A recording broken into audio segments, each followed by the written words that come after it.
waxaanu yeerayaa mas'uul ku hadla magaca guud ahaan shirkadaha Telesom Group.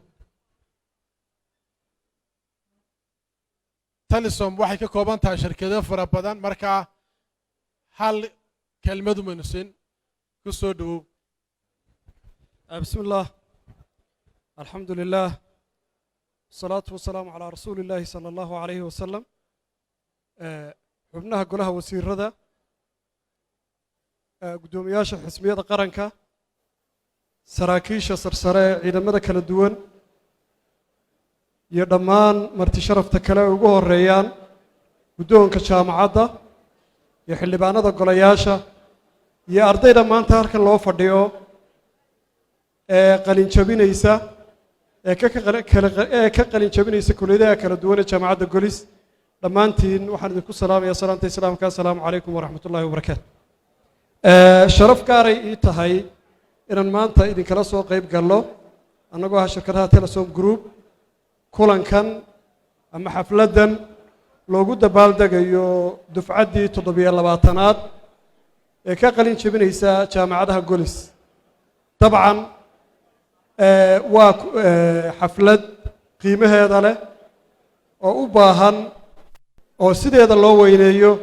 waan u hambaliyeynayaa dhalinyarada, waxaanan u mahadnaqayaa guddoonka jaamacadda oo ugu horeeya Dr. Saciid oo Ilaahay subxaanahu wa tacaala u weydiinayo inuu caafimaad degdeg siiyo, iyo maamulka jaamacadda kale ugu horeeyo Dr. Cabdi Gaas. waxaanan leeyahay shaqo weyn baad u qabateen qarankan iyo ummadeenna oo ah inaad soo saartaan mustaqbalkii ummaddan iyo qarankan. dabcan waa lagu celceliyey, waxaa la yidhi waxaa la joogaa crossroads ama kala baydh, oo maanta dhalinyarada halkan fadhida ee qalin jabinaysa waddooyin kala duwan bay qaadi doonaan.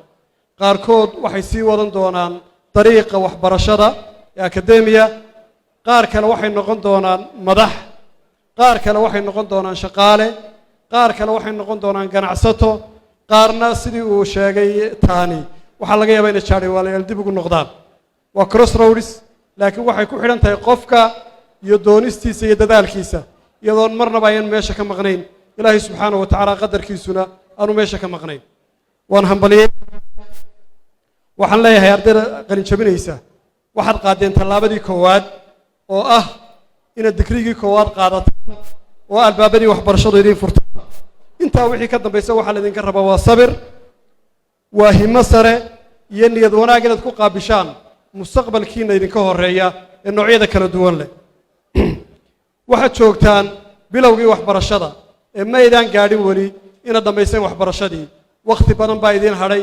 haddii iminka wixii ka horreeyey idinka laydinku quudinaya waxbarasho, iminka waxaa la idinka rabaa inaad noqotaan soo saarayaal, cilmi baadhayaal iyo dad wax soo saara. aqoontu maaha keliya intaad barato inaad ku shaqo tagto, laakiin waxa ugu muhiimsan waxa weeye in dadka wax bartay ay soo saaraan wax cusub oo ay ku soo kordhiyaan dunida. cid kasta meel kama iman, cid 9 bilood ka badan ku dhalatay ma jirto. dadka aynu maanta waxbarashada iyo tiknoolajiyada u daba joognaa midna meel kale kama iman, innagoo kale ahaa, laakiin waxay sameeyeen dadaal iyo inay himo la yimaadaan. marka waxaa la idinka rabaa inaad noqoto kuwa aan cid kale oo daba fadhiisana iyagu wax soo saara oo aqoon iyo cilmi dunida ku soo kordhiyo soo siyaadiya.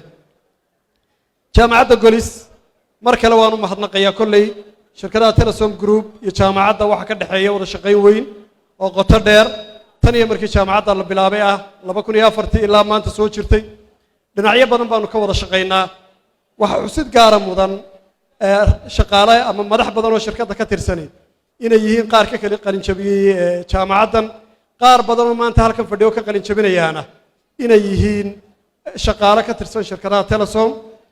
weliba waxyaalaha sida gaarka aan xusay waxa ka mid ah ayaanu aragnay dadka ama dhalinyarada ka soo baxda jaamacadaha Golis. waxaad moodaa inay karti iyo aqoonba dheer yihiin dhalinyaro badan oo meelo badan ka soo qalin jabisay oo mataqaana ay karti iyo aqoon dheeraadana yihiin. doorkaygaanu jaamacadda la qaadana waxa weeye inaan ka taageerno, inaanu la wadaagno khibradda aqooneed iyo tiknoolajiyadeed ee shirkaddu leedahay.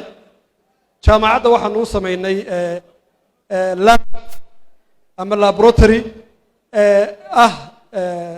transmission laboratory leh dhammaan waxyaalihii laboratorygaasi u baahnaa oo ku shaqaynaya dayto iyo IP ama internet protocol waxa la yidhaha labadaba sidoo kale waxaanu samaynay laab kale oo ICT laaba oo dhammaan wixii ICT laab u baahnaa leh oo sidoo kale lagu qaadanayo shahaadada Cisco Networks laabkaana jaamacadda waanu maalgelinay waxyaalihii ama componentskii uu laabkaasi u baahnaa hadday switches tahay hadday routers tahay hadday firewalls tahay iyo waxan oo servers iyo la midaba waanu ugu qalabaynay waxaanu ugu talagalnay ardaygu markuu jaamacadda ka soo baxayo inuu noqdo arday ku qalabaysan xirfad iyo aqoon labadaba xirfad iyo aqoontu waxay kala duwan aqoontu waa cilmiga lagu soo gudbiyo buugta ku qoran xirfaduna waxa weeye waxaad practical u qabatay shaqo ahaan u qabatay marka ardaygii isagoo buug sitaynuuna jaamacadda ka soo bixine isagoo xirfadiina leh oo aqoontii tiknoolajiyada iyo telecommunicationkaba leh inuu ka soo baxaan ugu talagalay wuxuu laabka u samaynay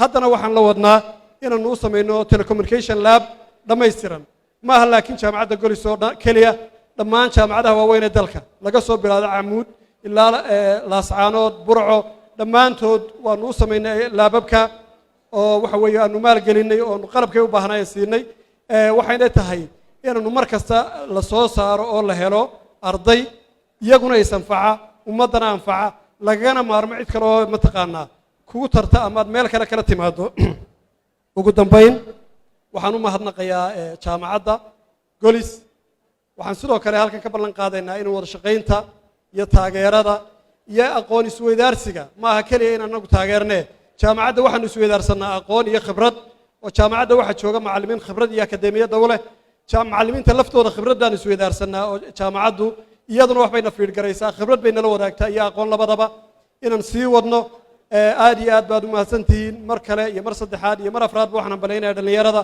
waxaanan leeyahay dariiqa iyo waddada aad bilowdeen maaha tii koowaad ee waa mid sii socon doonta waxaa laydinka baahan yahay sabir waxaa laydinka baahan yahay dulqaad waxaa laydinka baahan yahay adkaysi waxaa laydinka baahan yahay inaad himmadiinnu ahaato inaad tihiin hogaamiyayaashii mustaqbalka ee qarankan asalaamu calaykum waraxmat ullaahi wabarakaatu